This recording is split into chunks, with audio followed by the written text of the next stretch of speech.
Voilà, nous voilà à nouveau réunis pour une fable.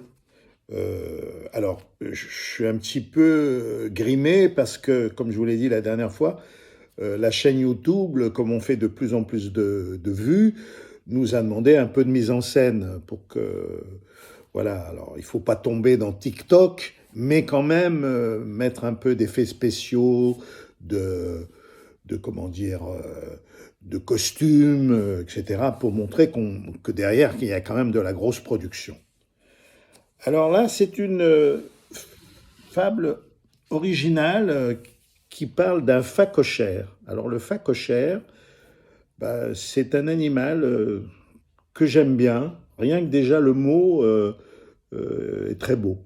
Voilà. Alors, le phacochère. Cette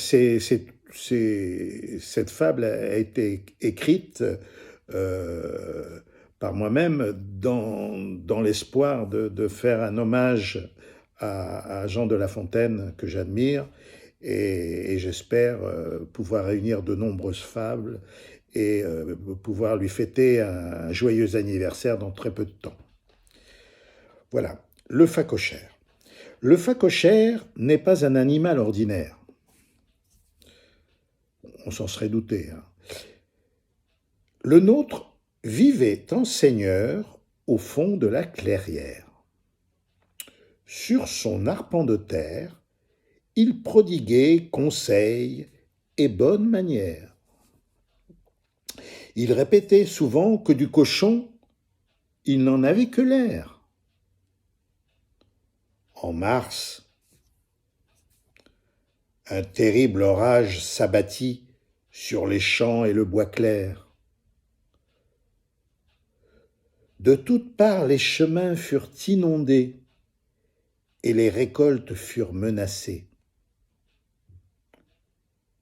Le solitaire ne resta pas quelques heures piégé au fond de sa tanière.